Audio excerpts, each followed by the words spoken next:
जल भुन जाता है, अंदर से कुढ़ने लगता है। वही स्थिति सीधे मंत्रा की होने लगी है। राम तिलक सुनी भावर दाहू, अत्यंत हृदय में जलने लगी है सज्जनों।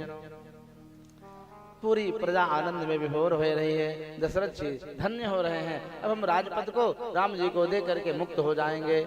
अक्षयम सुमहद देवी प्रवृत्तम त्वद विनाशनम, रामम दशरथो राजा यौवराज्येऽभिषेक्षति। सा सम्यगाधे भये मगना दुःख शोक समन्विता, दह्यमान नलेनेव त्वद्विहारथमिहागता। इधर सज्जनों मंथरा अत्यंत हृदय में कुढ़ती हुई जलती हुई और धीरे धीरे अपनी स्वामिनी कैकेयी के महल में पधारी है। अत्यंत कुरूपा तो है ही, और इस समय हृदय से भी बहुत बिगड़ चुके, मन बहुत बिगड़ चुका है। अत्यंत कुढ़ती हुई आई है, उदासी मुख में छाई हुई है। कैकेयी ने पूछा है, कहो मंथरे क्या बात है, आज तुम बहुत कुमलाई हो, बड़ी दुखी दिख रही हो, किस कारण से तुम्हारे मन में दुख है? तो जानते हो मंत्रा ने क्या कहा? हे देवी, हे महारानी, इसमें राम के अलावा अन्य किसको सुख हो सकता है? राम ही एकमात्र सुख मनाए।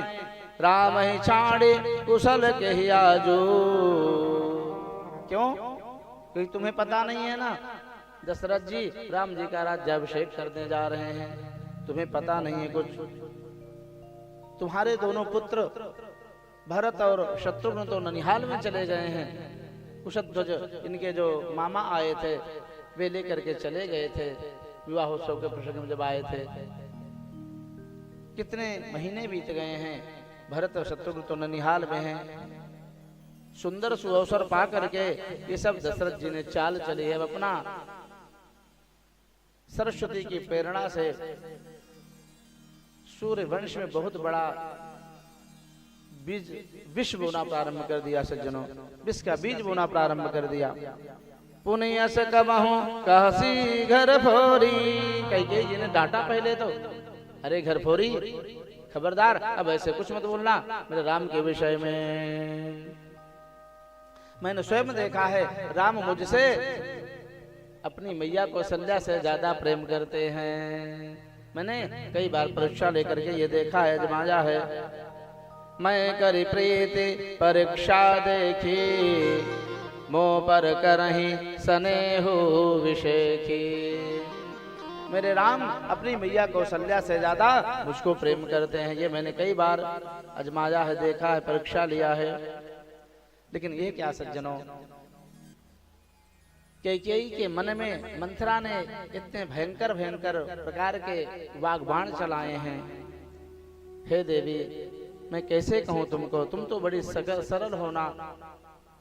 अब मैं भी सब लोगों की तरह तुम्हारे ऊपर की बात बोलूंगी, ठकुर सुहाती ही बात बोलूंगी, जो तुम्हें अच्छी लगे, भले हितकारी हो अथवा ना हो। लेकिन जान जाना,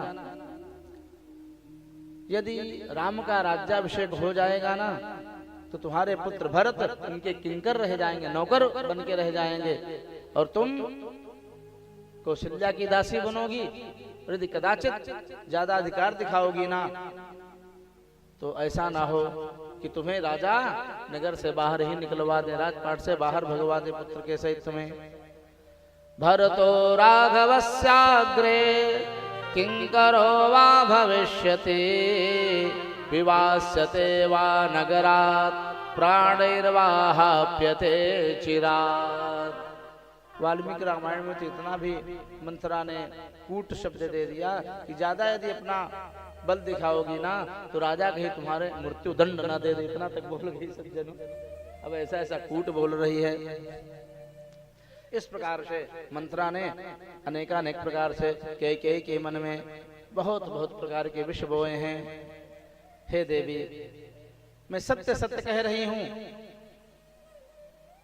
तनिक भी मैं असत्य नहीं बोल रही हूँ। जो असत्य कछु कहब बनाई, तो विद देहि हम ही सजाई।